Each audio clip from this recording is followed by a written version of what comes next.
Merci de votre attention et de votre indulgence à mon égard. Nous allons maintenant passer à notre prochain panel. Pour ce panel, nous allons nous pencher sur les fondements de la surveillance. Et c'est le docteur Prativa Beral qui va être modératrice. Elle est épidémiologiste spécialisée dans les maladies infectieuses. Elle vient de recevoir son doctorat. De quelle école? Oh, une petite école qui s'appelle Johns Hopkins. Je ne sais pas où c'est. Mais nous sommes ravis que Prativa soit parmi nous. Elle est maintenant associée à la faculté et elle a travaillé avec beaucoup de groupes, y compris la Fondation Bill et Melinda Gates. Et elle est actuellement notre consultante technique principale en matière de préparation aux pandémies. Et elle travaille aussi pour la Banque mondiale. Alors, Prativa, merci. Et nous allons passer au prochain panel.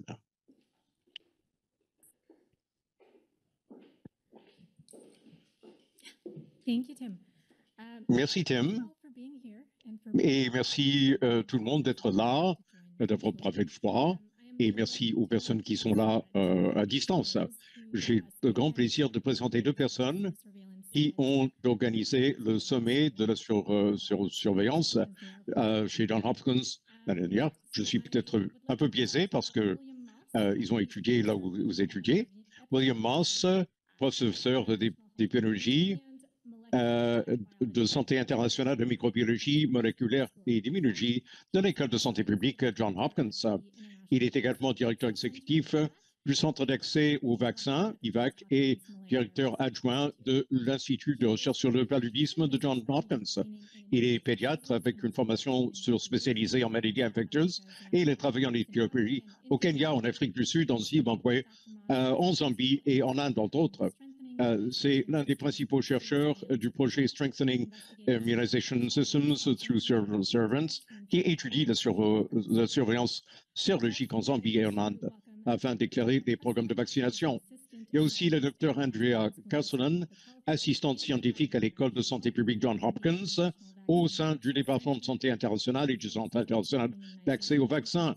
Elle travaille surtout sur les programmes de vaccination auprès des populations vulnérables grâce à une technique innovante de maladies évitables sur la vaccination et une recherche sur les méthodes mixtes sur l'amélioration de l'utilisation des vaccins, en particulier en Amérique latine et en Afrique. Ces projets actuels comprennent le renforcement des systèmes de vaccination sur la surveillance en Zambie et l'exploitation de la surveillance de la mortalité à l'échelle nationale pour la surveillance sérologique multipathogène au Mozambique.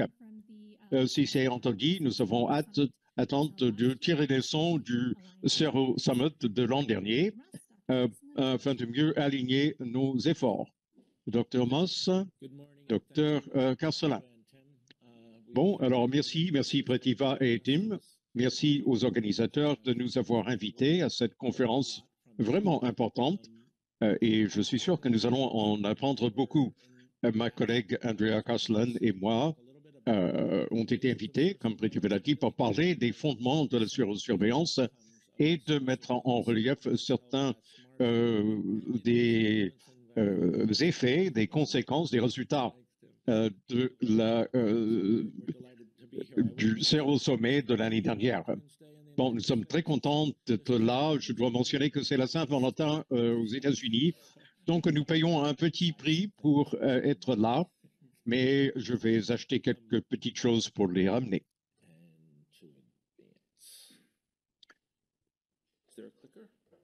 Est-ce qu'il y a une télécommande?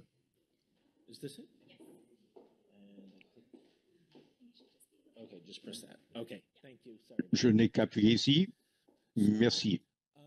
Désolé.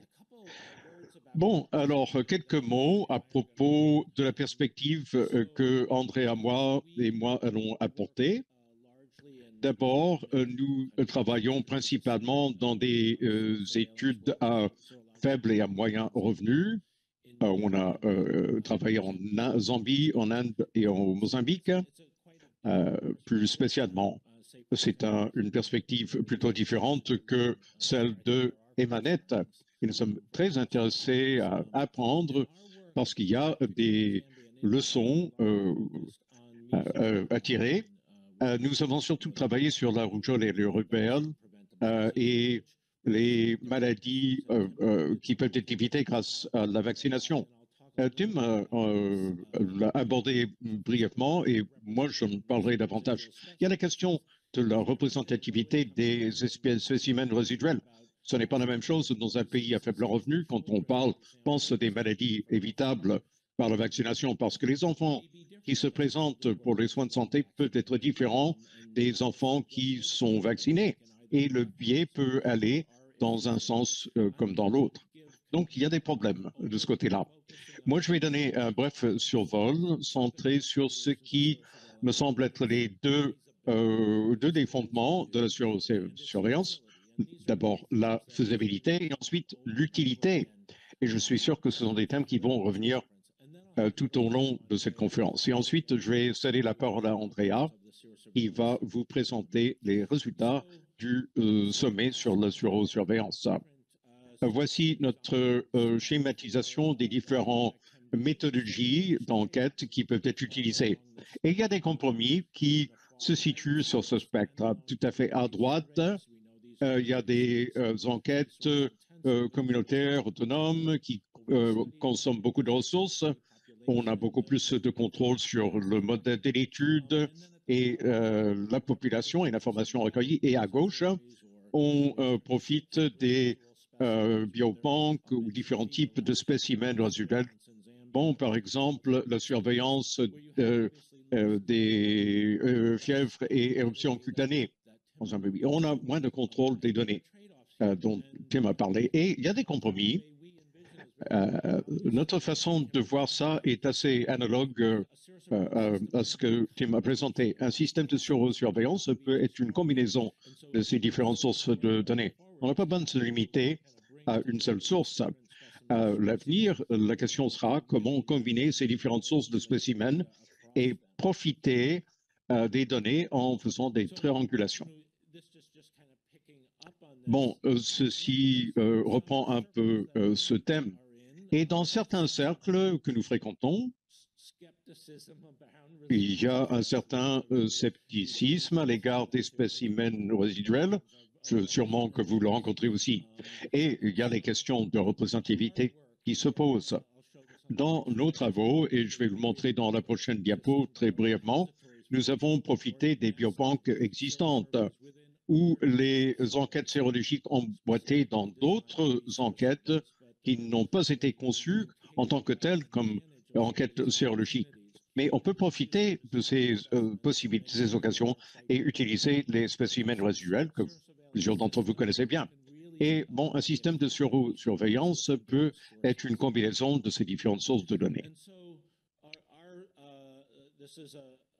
Alors, bon, voici un projet financé depuis 8 ans maintenant par la Fondation Bill & Melinda Gates, le renforcement du système d'immunisation grâce à la surveillance. La raison qui a poussé la Fondation à le faire, c'est que beaucoup d'enquêtes sérologiques étaient faites pour les maladies évitables par la vaccination, à partir d'établissements universitaires, par exemple, mais on ne les utilisait pas dans les programmes dans les pays à revenus faibles et intermédiaires. Dans les pays en Afrique et en Asie, finalement la Zambie et l'Inde ont été retenus pour montrer à la fois la faisabilité et l'utilité de la sérologie et des systèmes sérologiques. En Zambie, nous avons réalisé plusieurs enquêtes sérologiques différentes. Je ne vais pas expliquer ça dans le détail, mais pour vous donner une idée, tout à fait à gauche, nous avons emboîté une enquête sérologique dans une évaluation, une enquête d'évaluation post-campagne. Si la Zambie fait une grosse campagne de vaccination contre la rougeole et le rubéole, ils font une enquête d'évaluation. Traditionnellement, ils ne recueillent pas de spécimens de sang. Et nous avons emboîté une enquête sérologique dans cette enquête-là. Nous avons profité d'une grande banque biologique. Des pays comme la Zambie font des des enquêtes de prévalence et d'incidence pour le VIH. Ils ont une biobanque de plus de 30 000 spécimens. Nous y avons eu accès et nous avons fait des tests sur environ 10 000 pour la rougeole et la rubéole, ce qui nous a donné une assez bonne image de la séroprévalence de la RR en Zambie. On a emboîté une enquête sur la rubéole dans une campagne de vaccination de masse, une AVS, une activité de vaccination supplémentaire. Alors que les enfants venaient pour se faire vacciner contre la RR, on a recueilli un échantillon de sang, ce qu'on ne fait pas traditionnellement, et on a mesuré la séroprévalence de la rougeole. Bon, ce n'est pas exactement représentatif comme échantillon parce que ce sont des enfants qui se présentent à la vaccination, mais ça nous donne une idée de la proportion des enfants vaccinés lors d'une campagne sont séronégatifs pour la rougeole. Quelle est l'efficacité donc de cette campagne? J'y reviendrai, mais bon, l'évaluation, les spécimens fièvre et éruption cutanée, la Zambie recueille des spécimens, on les teste pour les anticorps IgM, pour la RR, mais on a aussi vérifié ça pour les anticorps IgT. Nous avons en même temps fait la collecte d'échantillons par grappe à 2 étapes en milieu de vie, et nous avons de façon concurrente recueilli des spécimens auprès des laboratoires de la communauté pour pouvoir faire une comparaison des spécimens communautaires et sérologiques et recueillis lors de campagne. Et nous emboîtons à l'heure actuelle une enquête sérologique dans une enquête démographique et sanitaire en cours en Zambie. Bon, ces enquêtes sur le VIH ou ces enquêtes démographiques et sanitaires sont une excellente plateforme pour obtenir un échantillon représentatif pour d'autres pathogènes, pour qu'on puisse faire des enquêtes sérologiques pour d'autres pathogènes. Je ne vais pas passer beaucoup de temps à parler des données, mais ceci compare les spécimens résiduels recueillis lors d'une enquête auprès des ménages avec des échantillons dans 2 districts en Zambie. Sur l'axe Y, on voit la séropositivité pour la rougeole et l'âge sur l'autre axe. C'était plus faible dans les spécimens résiduels des établissements que dans les spécimens recueillis en communauté. Et comme le mentionné, et on risque d'y revenir dans la discussion, il y a des façons d'ajuster ces résultats pour mieux appuyer les âges, par exemple. Ou pour un spécimen résiduel, si vous avez de l'information sur le lieu, emplacement, généralement on n'a pas une adresse en Zambie, mais peut-être le nom d'un village. Avec ça, on peut faire des appareillages ou exclure des enfants venus de l'extérieur de la communauté. Il y a donc des façons d'ajuster ces estimations. Fait intéressant, nous avons vu un appareillement plus étroit entre les enquêtes sérologiques communautaires et les spécimens recueillis dans le cadre du système de surveillance fièvre et éruption cutanée, que nous pensions être plus biaisés, parce que ce sont des enfants qui se présentaient potentiellement, bon, on peut exclure les IgM positifs, mais on a eu un appareillement plus étroit entre une enquête sérologique en bonne et due forme par rapport à quelque chose qui a été recueilli à d'autres fins. Bon, les essais IgM. Bon, voilà pour la faisabilité. Vous êtes tous des experts en faisabilité des enquêtes sérologiques et en efficacité et des techniques de cueillette. J'insiste plutôt sur l'utilité, et je suis sûr qu'on va y revenir pendant la conférence, mais il y a l'estimation du fardeau de la maladie Et un de mes cas d'utilisation, c'est pour le syndrome congénital de la rubéole. Dans un pays comme la Zambie et beaucoup de pays en Afrique et en Asie ont de mauvais résultats sur ce plan. On peut prendre la séroprévalence, les courbes spécifiques pour les âges et modéliser le syndrome congénital. Et c'est comme ça qu'on obtient des estimations du syndrome congénital de la rubéole. Une collègue à l'Université de la Géorgie est notre experte en modélisation de la rubéole. Mais dans les différentes provinces en Zambie, on voit le risque du syndrome congénital de la rubéole chez les femmes d'âge à procréer selon les taux de fécondité spécifiques pour l'âge. C'est une bonne façon d'obtenir un fardeau de la maladie qui, sinon, serait invisible pour les systèmes de surveillance. Et ça, on peut le faire grâce à la sérologie. Évidemment, dans le monde des maladies évitables par la vaccination, l'identification des écarts entre les âges est une contribution importante de la sérosurveillance, surtout lorsqu'il y a des maladies transmises de façon endémique. Et la vaccination. Tim a montré les données pour le SARS-CoV-2. Il y a une assez belle façon de séparer l'exposition au vaccin et l'exposition au virus sauvage. C'est moins simple pour des maladies comme la rubéole. Le Saint Graal serait d'avoir un essai sérologique qui permet de distinguer les souches sauvages par rapport à la maladie exposée au vaccin. Donc, il est difficile d'obtenir des profils spécifiques pour l'âge en faisant des triangulations de données sur les cas et la vaccination. La sérologie vous donne des mesures plus exactes. On peut regarder par l'âge, comme à gauche. C'est la courbe que nous avons vue en Zambie. C'est intéressant. Nous avons vu un écart d'immunité chez les jeunes adultes avec la rubéole en Zambie. On peut regarder des sous-populations d'intérêt. Une des valeurs de l'emboîtement d'une enquête sérologique dans une biobanque d'échantillons de VIH, c'est que nous avons pu connaître la séropositivité VIH des spécimens et on a vu une incidence de séropositivité pour la rubéole chez les moins de 25 ans, chez les personnes vivant avec la VIH et des personnes sans VIH.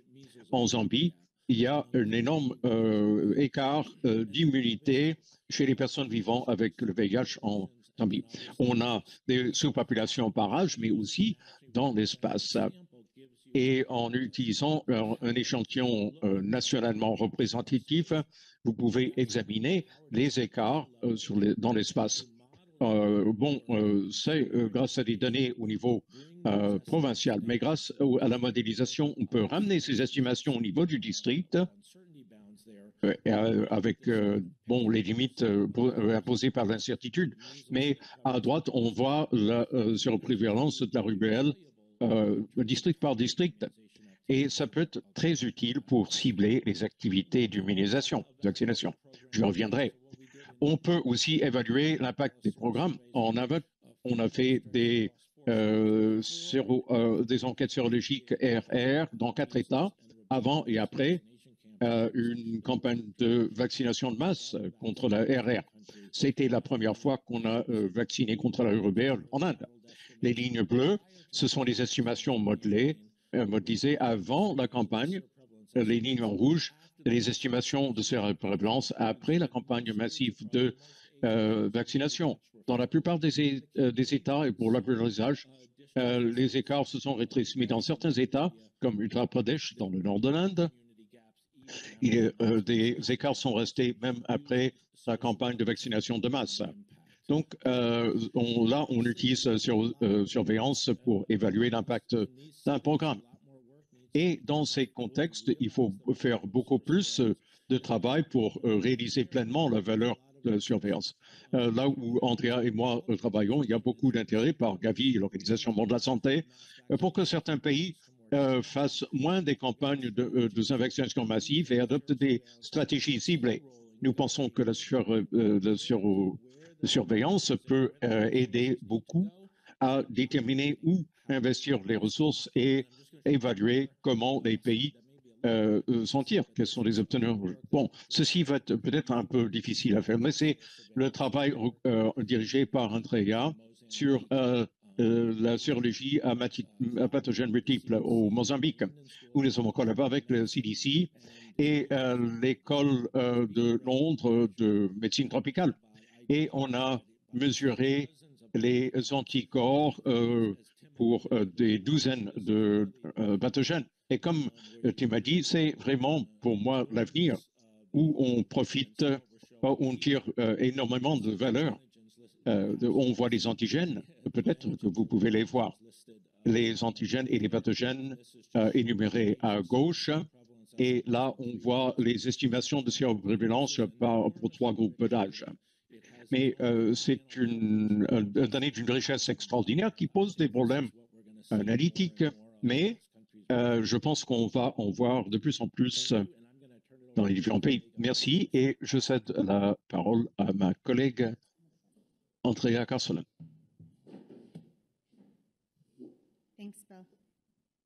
Merci, Bill. Bon, alors je vais parler très brièvement de certains des résultats du sommet sur la surveillance qui a eu lieu en mars de l'année dernière. Nous avons réuni des gens qui avaient une expérience dans l'utilisation des essais multiplex. Comme Bill l'a dit, c'est un peu pour nous l'avenir de la sérosurveillance. Et comme d'autres ont dit, c'est la rentabilité de cette approche est encore renforcée lorsqu'on regarde une série de pathogènes différentes. Les objectifs de la réunion étaient de partager des expériences chez les gens qui ont fait cela dans divers pays à revenus faibles et moyens. Nous voulions parler des défis de la mise en place de systèmes de sérosurveillance, les occasions qu'on voit à l'avenir. On voulait simplement réunir des gens dans un cadre comme celui-ci pour permettre aux gens de se parler. Chacun travaille sur son projet individuel et parler peut-être à 1 ou 2 collaborateurs. Là, on a eu l'occasion de réunir tout le monde pour dégager ou pour créer une communauté de pratique. Voici une photo que nous avons prise à l'école. 87 personnes ont participé en mode hybride. La plupart étaient là en personne. Il y a eu des représentants des organismes de recherche, le CDC, le London School, l'Institut Pasteur, diverses universités, l'OMS, Para, Afro, CDC Afro, bailleurs de fonds, la Fondation Melinda Gates, le Fonds mondial aussi, qui commence à entrer dans le domaine de la surveillance. Et comme on a, l'industrie privée a été représentée parce qu'on a fait des immunoessais multiplex, parce qu'il y a eu des problèmes d'approvisionnement et d'entretien des instruments dans certains pays et des pays partenaires. Plusieurs pays ont établi ou sont en train d'établir des programmes de surveillance. D'autres n'ont pas pu assister. Cette réunion prolongeait une autre réunion sur la surveillance et on a estimé que le multiplex était l'avenir de la surveillance. Mais là, on insistait plutôt sur les pays à revenus faibles et moyens où on risque de bénéficier le plus d'une surveillance à pathogènes multiples. Bon, on a divisé tout le monde en groupes de travail au nombre de 6. Et on s'est organisé pour que chaque personne participe à 2 groupes de travail, histoire d'assurer une véritable pollinisation croisée d'idées. Bon, on s'est posé la question, en quoi est-ce que la sérologie peut informer les prises de décision? On s'est penché sur la conception des études, comment on détermine les populations cibles pour différents pathogènes d'intérêt, pour lesquels j'ai un consensus. Ensuite, le groupe d'analyse des données s'est surtout penché sur l'analyse et la modélisation et la triangulation des données de sources de surveillance différentes. Et bon, chaîne d'approvisionnement, bon, disponibilité des BioC, transfert de technologie, ainsi de suite, et mise en œuvre durable ou viable. Là, on a pensé à comment le programme pourrait se poursuivre dans des pays à faibles et moyens revenus et obtenir l'adhésion des politiques. Bon, je vais présenter quelques-unes des résultats. On a parlé de fardeau, par exemple, et de distribution de vaccins. Il était question de compléter ou combler les lacunes des systèmes de surveillance existants, surtout avec des infections bénignes ou qu'il y a un faible accès aux soins, des problèmes d'exactitude des diagnostics. Peut-être que la sérologie peut donner une meilleure idée du fardeau et de la distribution.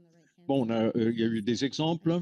À droite, on voit un échelon nationalement représentatif de la séropréférence pour la dengue au Bangladesh, avec les références.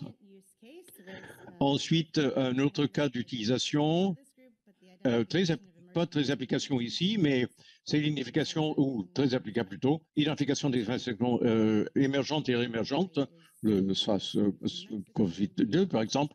À droite, on a une étude du Mexique qui regarde la séroprévalence du SARS-CoV-2 et son extension au pays, et le rapport avec le Zika, le chikungunya, l'Ebola, le Lassa, la variole simienne a été mentionnée aussi.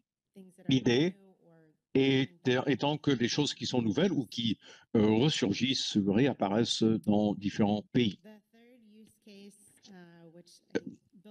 Bon, le troisième cas d'utilisation que Bill a déjà mentionné, évaluer les programmes de vaccination. C'est juste de voir quelles sont les lacunes où il faudrait vacciner ou valider une campagne de vaccination en se concentrant sur les pathogènes où il y a des vaccins disponibles pour les contrer. Ici, ça fait référence à la diapo de Bill au sujet du fait de éliminer les lacunes en matière d'immunisation. Quatrièmement, c'est l'utilisation possible, c'est d'évaluer l'efficacité des interventions qui ne sont pas des vaccins. Bon, ça peut être des interventions comportementales, environnementales ou pharmaceutiques. Bon, ça peut être l'hygiène personnelle, ça peut être les conditions sanitaires communautaires, environnementales, les filets, par exemple, sur les lits pour réduire l'incidence de malaria. Ici, c'est en Mozambique, avant et après. Et ici, on a reconnu que pour certaines de ces interventions, la sérologie IgG n'est peut-être pas la meilleure façon de mesurer cette efficacité. Bon, en matière, par exemple, d'utilisation des antibiotiques, le groupe voulait continuer à travailler pour perfectionner ou mieux définir ce cas d'utilisation. Le cinquième cas, c'était suivi la surveillance péri- et post-élimination. Il y a beaucoup de maladies tropicales qui ont été négligées et on utilise des études ou des enquêtes sérologiques depuis déjà plusieurs années pour vérifier l'élimination de la transmission et pour surveiller aussi, voir s'il y a des lacunes, des manques en quelque part. Ça peut servir à plusieurs pathogènes, par exemple, l'onchocérose, le ver de Guinée, la trachome, le polio. Par exemple, ici à droite, c'est l'élimination de l'onchocérose en Ouganda, ici. Ce sont 4 pathogènes pour lesquels on a ciblé l'élimination de transmission. Donc, ce sont les cas d'utilisation que le groupe a définis. Et il y a plus de détails dans le rapport, certainement, comme l'a mentionné Tim. Et aussi, nous avons un manuscrit qui va être publié bientôt qui sera plus succinct, plus concis que le rapport de 80 pages. Je vais maintenant passer aux résultats de discussion des autres groupes de travail. Le groupe EPI a parlé de questions concernant la conception. Est-ce que c'est mieux d'avoir des cohortes longitudinales ou des enquêtes transversales à répéter? Une question qui est intéressante et qui intéresse justement les gens qui financent ce genre d'enquête, c'est bon, quels sont les facteurs qui devraient déterminer la fréquence d'échantillonnage d'une population? Quelles sont les alternatives à l'échantillonnage représentatif de la population qui nécessite moins de ressources? On a parlé de ça tout à l'heure, à savoir comment on pouvait combiner diverses ressources. Et puis, la taille des échantillons et les bioréférentiels.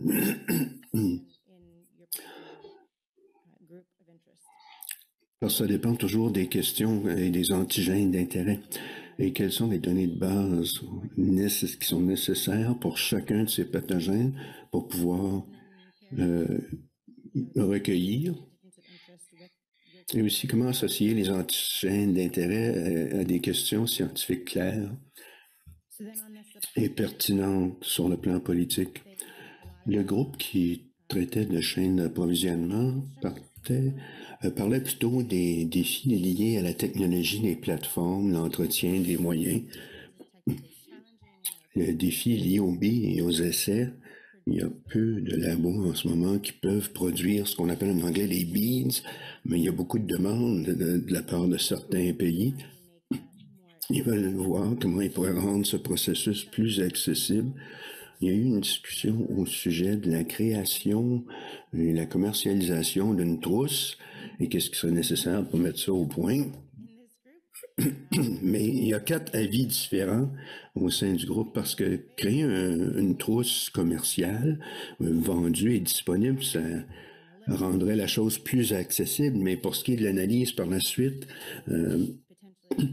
ça pourrait poser des problèmes, mais aussi ça ferait en sorte que peut-être que ce pays-là ne pourrait pas personnaliser leur essai.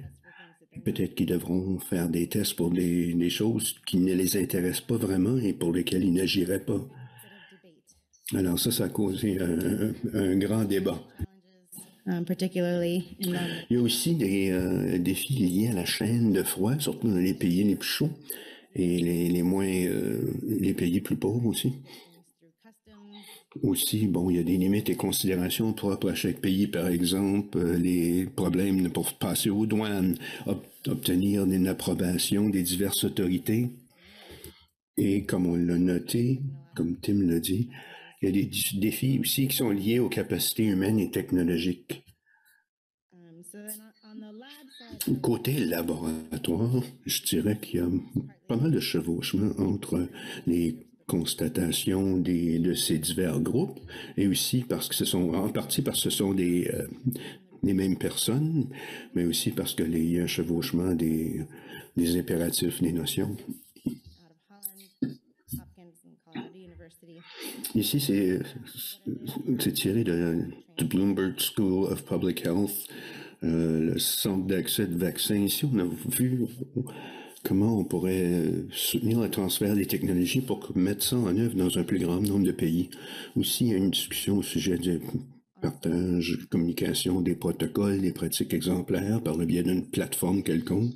On a parlé aussi de normalisation entre les pays pour ce qui est du développement de la découverte d'antigènes, le protocole pour les essais, surtout étant donné le grand nombre de pathogènes, et aussi des mesures de contrôle de qualité qui sont nécessaires pour s'assurer que tout le monde examine et analyse les choses de la même façon.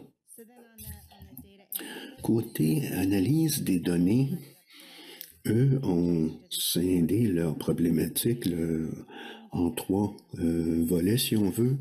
Il y avait une question de normaliser et nettoyer les données brutes, comme disaient les gens du labo d'ailleurs. Aussi, pour pouvoir faire des inférences épidémiologiques utiles, il faut pouvoir traduire ces données une fois qu'elles ont été épurées. Et il faut aussi développer des moyens pour s'assurer que les données soient vraiment utiles pour les décideurs, les gens qui mettent en place les politiques, enfin. Plusieurs avaient trait aussi au fait d'avoir des normes et des contrôles adéquats pour tous les pathogènes et l'établissement aussi des points de coupure, des seuils pour la séropositivité, s'assurer qu'un point de coupure qui est en place dans un lieu est comparable à la même chose, mais dans un autre emplacement, un autre pays. Pour plusieurs de ces pathogènes-là, cette chose-là est inexistante. Ça reste à mettre en place. Pour ce qui est de la durabilité, ça a été mené surtout par la Pan American Health Organization qui a développé une trousse d'outils pour les maladies communicables, pour la surveillance de maladies communicables de façon intégrée. Ce ne sont pas des lignes directrices de l'OMS, mais c'est prévu pour l'usage des ministres, les ministères qui s'intéressent à faire de la sérosurveillance pour voir quels sont les antigènes possibles qui pourraient être inclus et bon, pour essayer de déterminer les groupes d'âge qui ont été examinés pour déterminer la sérosurveillance. C'était une question de démontrer la valeur ajoutée de la sérosurveillance, surtout dans des environnements ou des contextes où il y a beaucoup d'intérêts en concurrentiel. Par exemple, pourquoi investir en sérosurveillance? Surtout s'il faut créer tout ça à partir de rien du tout, il faut justifier cet investissement-là. Aussi, obtenir l'adhésion de l'ensemble des systèmes de santé nationaux. Donc, il faut embrigader le groupe malaria, le groupe pour tous les pathogènes et réunir tout le monde et les mettre d'accord sur la sérosurveillance, mais c'est pas évident d'accorder tous ces gens-là avec leurs divers impératifs. Troisièmement, aussi la capacité des labos et de la chaîne d'approvisionnement et puis la durabilité des fonds. Bon, pour mettre tout ça en opération, il faut que ces choses-là soient en place. Il y avait aussi un quatrième facteur, c'est l'utilisation des données, s'assurer que, bon, tout ça, l'analyse et tout ça se fasse au moment voulu pour qu'on puisse passer à l'action et mettre en œuvre des programmes. J'ai dû le dire, j'ai dû nommer plusieurs choses qui sont intersectorielles, si on veut, et ici, il y a une liste, justement. Tous les groupes, par exemple, défendaient l'idée d'une plateforme électronique pour le partage d'informations, pour réunir tous les experts pour pouvoir... Bon, ça peut être un site web pour communiquer des listes de fournitures nécessaires, des protocoles existants, des antigènes qui ont été testés, qui ont fonctionné, les autres qui n'ont pas fonctionné pour ne pas recommencer à zéro lorsqu'on veut développer les politiques et les mesures. Bon, il y a tout ce qui concerne le contrôle de qualité. Pour ce qui est de renforcer les capacités locales et former les gens, plusieurs des groupes de travail suggéraient le développement de compétences pour, par exemple, la logistique d'approvisionnement, comment faire l'essai lui-même, comment analyser les données. Il faudrait renforcer les compétences là-dessus. On envisageait de créer un réseau de labos et ça peut être modélisé selon Seronet aux États-Unis ou d'autres réseaux nationaux. Pour la polio, par exemple, pour la rougeole, la rubéole, il pourrait y avoir des plaques tournantes régionales au niveau continental ou national et ces labos pourraient se concentrer sur les divers aspects de la sérosurveillance. Par exemple, pour développer, par exemple, ce qu'on appelle en anglais les beads et offrir ça aux pays voisins. Un autre pourrait développer des normes. Ça, c'est quelque chose qui continue à être discuté parmi les divers membres. Aussi, enfin, c'était de faire en sorte d'obtenir l'adhésion, l'approbation politique à la sérosurveillance multiplexe. Donc, il faudrait avoir un explicatif un PowerPoint ou un autre document quelconque pour faire comprendre la valeur ajoutée qu'apporterait la sérosurveillance multiplex et vendre l'idée aux autorités politiques.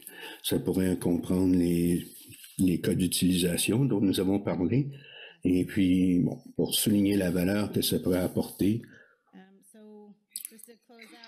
Pour conclure les étapes suivantes, ici, il y a un lien qui vous permet d'accéder au rapport.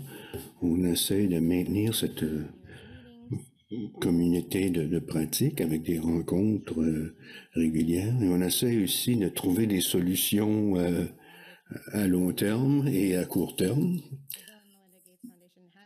Et la Fondation Bill and Melinda Gates a fait preuve d'intérêt pour ce qui est de planifier une rencontre de suivi vers la fin de 2024, probablement dans un des pays où ils financent déjà des initiatives de sérosurveillance en Afrique. Alors, je vous dis, il y aura encore des prochaines étapes à suivre. Thank you, Bill and Andrea. I know we have... Merci beaucoup. Il nous reste 15 minutes pour ceux qui sont en ligne, ceux qui sont ici en personne. Utilisez votre micro. Je vois qu'Agatha est là, qui aimerait poser une question. Vous m'entendez? Merci pour cette excellente présentation. J'aimerais revenir à quelque chose que Bill a mentionné au début de sa présentation, si je ne me trompe pas.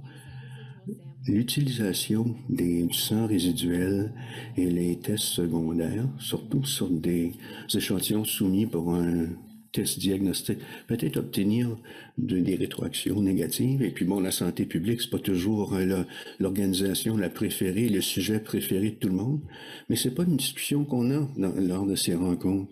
Et peut-être que c'est parce qu'on veut l'éviter, mais lorsqu'on fait ces enquêtes et on publie les résultats, et ça affecte les politiques, pourriez-vous nous faire part de comment vous pensez qu'on pourrait surmonter les perceptions négatives au sujet de l'utilisation de ces échantillons?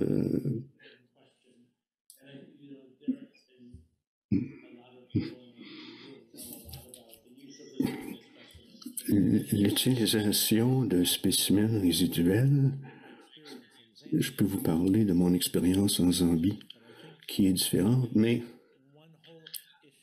il y a un problème, et on va en discuter plus en détail tout à l'heure, mais il y a des questions de problèmes éthiques au sujet de l'utilisation des spécimens résiduels.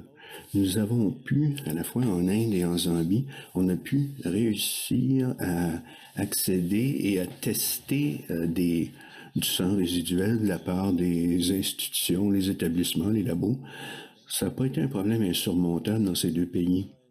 Mais un second problème qui est bien connu ici, et Tim en a parlé, c'est la disponibilité des métadonnées.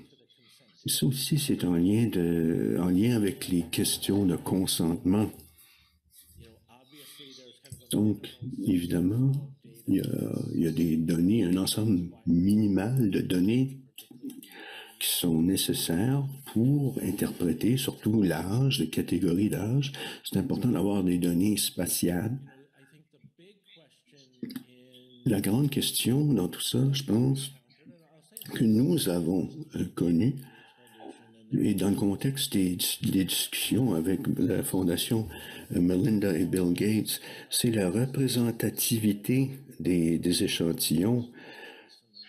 Lorsqu'on sait du sang résiduel, est-ce que les échantillons représentent fidèlement la population sous-jacente? C'est une question très raisonnable à poser, mais c'est aussi une question complexe parce que je pense que ça va être très spécifique au contexte, ça va dépendre du pathogène, et pour SRAS-CoV-2, comme on a vu avec Emmanuel, c'était pas un problème, c'était un nouveau pathogène et la population était pleinement susceptible. Il y avait probablement moins de biais du fait même, mais une maladie qu'on peut prévenir avec la vaccination, par exemple, qui nécessite l'accès aux services de santé, les données tirées des... Bon, peut-être que là, ça va plus fausser les résultats. Et donc, c'est le contexte qui est déterminant, et c'est difficile parce qu'on ne veut pas qu'à chaque fois qu'on utilise du résiduel, il faille faire une comparaison directe avec des spécimens tirés de la communauté. même les spécimens bon, tirés d'un kit au foyer ou d'une enquête communautaire, ça non plus, c'est pas pleinement représentatif. Il y a des éléments qui manquent dans la population. Mais en Zambie, on a fait une étude de population et on est allé voir les familles qui ont refusé la participation. Pour, par exemple, la rougeole ou quelque chose qui est vaccinable, c'est important. Il y a des communautés, bon, si vous manque des communautés ou des éléments de la population qui manquent à votre échantillonnage, ça pourrait être justement les communautés où les enfants n'ont jamais été vaccinés. Donc, c'est un problème et la réponse n'est pas simple, mais ce que j'espère, c'est que tous ensemble, on pourra présenter un argument voulant que avec certains pathogènes et dans certains contextes, il y a un rôle réel pour tout ça. Et pour la Zambie, j'ai une vision. On fait ces enquêtes là, auprès des familles, là, à l'échelle nationale. C'est comme une étude des soins de la santé publique. Ce sera les données encre, si on veut, les principales encres. Et après ça, on peut prendre les échantillons résiduels qui vont ajouter à cette information de base. Donc, c'est une utilisation convaincante, je pense. Pour certaines prises de décision ici, on n'a pas besoin d'avoir une estimation. On veut simplement savoir si on est au-dessus ou en dessous d'un certain seuil. Est-ce que je devrais lancer une campagne de vaccination dans ce district-là, par exemple? Et peut-être que ces échantillons résiduels vont être utiles pour arriver à cette décision, à savoir si on est au-dessus ou en dessous d'un certain seuil qui motiverait une action concrète. Au sein de certaines communautés, je pense qu'on peut quand même faire valoir la valeur ajoutée d'une campagne qui a recours au sang résiduel. C'est bon, évidemment, et la technologie, la qualité, une grande qualité de l'échantillon et une normalisation, tout ça est important. Mais il faut penser à ce qu'on peut mesurer avec le sang résiduel et ce qui n'est pas possible de mesurer en plus dans le contexte des essais. Mais comment peut-on contrôler pour l'hétérogénéité parmi les échantillons? Si on veut pleinement profiter de ces données pour d'autres types de prise de décision, bon, il faut avoir une gamme complète d'échantillons et comment on analyse est important aussi. Bon, voici des échantillons, on les a cueillis et ils ont été traités en moins de 24 heures de leur collecte. Nous, on a fait beaucoup d'études de comparaison d'essais. On travaille sur le HPV depuis un bon moment et pour certaines fins, quels sont les meilleurs tests, les meilleurs essais? Et si c'est pas tout le monde qui utilise le même essai, comment peut-on arriver à une normalisation? Donc, de mettre au point ces normes-là, ça va être important parce que quand on veut réunir des données tirées de divers lieux d'essai, on veut s'assurer que, bon, les essais sont normalisés, que tout le monde est sur la même longueur d'onde et répond aux normes internationales.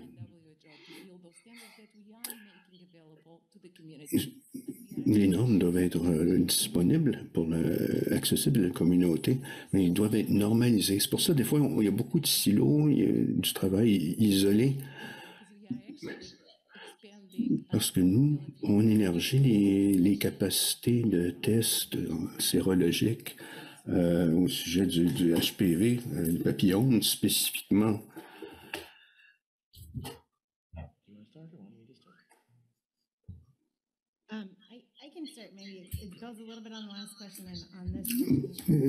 Ma question recoupe un petit peu la précédente, mais une bonne part du travail qu'on a fait, nous, traitait de la rougeole et la rubéole, et maintenant qu'on est on travaille dans les multiples pathogènes, ces questions se compliquent parce qu'il y a des normes internationales pour la rougeole et la rubéole, mais pas pour tous les pathogènes. les questions éthiques, surtout avec le HPV, on peut pas, si on prend des spécimens résiduels, on peut pas communiquer les résultats aux personnes d'où venait le sang. Il y a une responsabilité de retourner cette information aux participants. Mais si ce sont des spécimens, bon, c'est difficile parce que quand c'est du sang résiduel, alors quelle est la responsabilité en matière d'éthique? Il faudrait pouvoir le signaler aux personnes concernées. Pour ce qui est de contrôler l'hétérogénéité, je ne sais pas si on a des réponses à ce problème.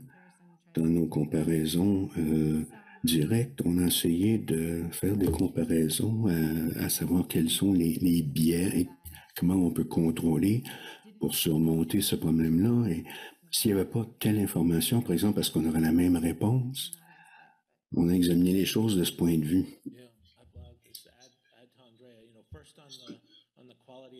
D'abord, la qualité des spécimens, c'est d'importance critique. Nous avons travaillé dans les centres de santé, les hôpitaux en Zambie rurale, et on a connu des problèmes pour ce qui était de la qualité des spécimens, mais on a réussi malgré tout, même dans ces laboratoires. Une question épineuse auquel on fait face, et vous y avez fait allusion, c'est les caractéristiques de rendement ou de performance des essais, des tests, et ce, dans deux domaines.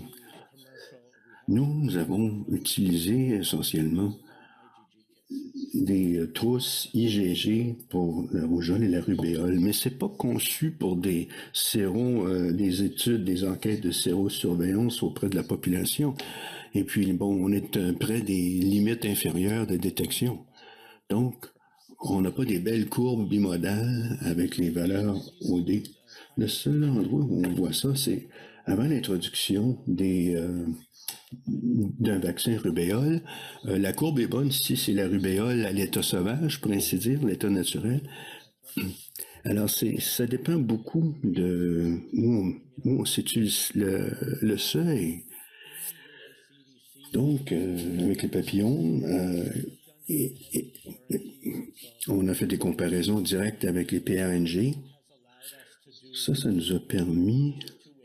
On aborde ça de deux façons. Un ajustement linéaire, surtout quand on veut utiliser les valeurs quantitatives, et l'ajustement du seuil, le seuil de séropositivité, mais c'est un grand problème dans ce domaine.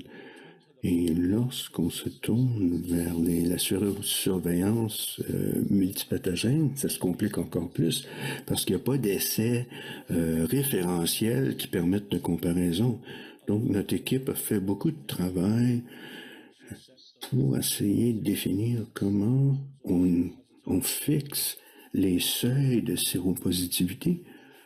Il y a des faibles distributions et les modèles de mixture ne fonctionnent pas toujours, donc il reste beaucoup de travail à faire, surtout si on fait des essais multiplex axés sur les beads en anglais. C'est un grand défi qui nous attend là, pour ce qui est de la fixation des seuils. Je pense qu'une des choses qui menace ce domaine en particulier, pas ici au Canada, pas ici chez Hemanet, mais quand on essaie de déployer ça dans des pays moins nantis, c'est qu'il y a beaucoup de mauvaises données qui sont générées. Et je crains que les gens vont perdre confiance en ces essais. Donc, il faut qu'on soit prudent au début de cette initiative. Il faut absolument s'assurer que les données qui émanent de nos services là, vont être de grande qualité, sinon on va se tirer dans le pied et les gens n'auront pas confiance en ces données. Pour ce qui est de la capacité de comparer les essais et le caractère hétérogène, quand on a regardé le site Find, nous, il y avait 250 essais sérologiques et la plupart n'avaient pas du tout été validés. Et ça, c'était pour le SARS-CoV-2. Alors, comment peut-on naviguer, puisqu'il y a tellement de tests différents, d'essais, Heureusement, je pense qu'il y en avait seulement 4 pour le Zika. Heureusement, il y en a moins pour d'autres pathogènes. Mais on a eu le problème de la comparaison directe. Dans certaines études, on avait téléchargé toute la littérature où il y avait eu des essais, où on faisait 2 essais sur le même échantillon. Je voulais aussi dire que est-ce qu'on peut se donner une définition unique pour le consentement bien éclairé? Pour nous, ça nous a causé des problèmes. Dans la cohorte Zika en Amérique latine, on avait des problèmes et parce qu'on avait une entente pour le partage d'échantillons, mais pas pour le partage de données. Et les avocats nous ont dit, il faut avoir un consentement pour les données ainsi que pour les échantillons. Parce que seulement les échantillons sans les données qui les accompagnent, ça ne vaut pas grand-chose. Mais eux ont le pouvoir de dire, si vous voulez avoir de l'argent, vous devrez inclure aussi ces documents de consentement éclairés dans vos ICES. On est à court de temps. Une dernière question. Je pourrais y revenir après pour en rediscuter s'il nous reste du temps. Il y a d'autres formes de surveillance aussi, par exemple les eaux usées, ainsi de suite. Avez-vous des arguments ou des stratégies à nous communiquer pour faire appel aux bailleurs de fonds, aux décideurs, à savoir la valeur d'une enquête sérologique par opposition aux autres suivis, comme l'analyse des eaux usées, etc.? Nous avons tenté de présenter nos travaux CDC, OMS, les Gates, la Fondation des Gates sur la valeur de la sérosurveillance.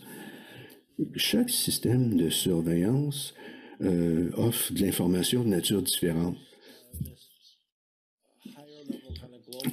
Et il y a un effort de haut niveau mondial où on tente de développer des systèmes de surveillance collaboratifs intégrés, mais il reste beaucoup de travail à faire pour démontrer comment ces sources de données peuvent être triangulées et comment elles sont toutes complémentaires entre elles. J'ai pas beaucoup d'expérience avec la surveillance des eaux usées, mais pour moi, c'est un système de détection de signaux pour qu'on puisse détecter les choses de façon précoce, mais ça nous dit rien sur la distribution ou la répartition par âge ou caractériser les risques. La sérologie a son rôle à jouer là. Donc, il peut y avoir un signal suite à une analyse des eaux, et ensuite on fait une enquête sérologique, et on peut identifier les facteurs de risque pour l'infection. Donc, ces choses sont faites isolément en silo, mais on pourrait davantage tenter de trianguler ces diverses sources qui peuvent être complémentaires. Et nos collègues qui font la modélisation pourraient, eux, faire jouer leur magie et réunir ces diverses sources de données pour en faire un tout cohérent aussi. Merci, Bill et Andrea. Est-ce que vous avez d'autres questions, soit en personne ou en ligne? Mais s'il en reste suite à cette période, envoyez vos questions par courriel et on tentera de vous répondre par la suite. Merci, Bill et Andrea. Oui, on anticipe bien d'aligner nos efforts à l'avenir.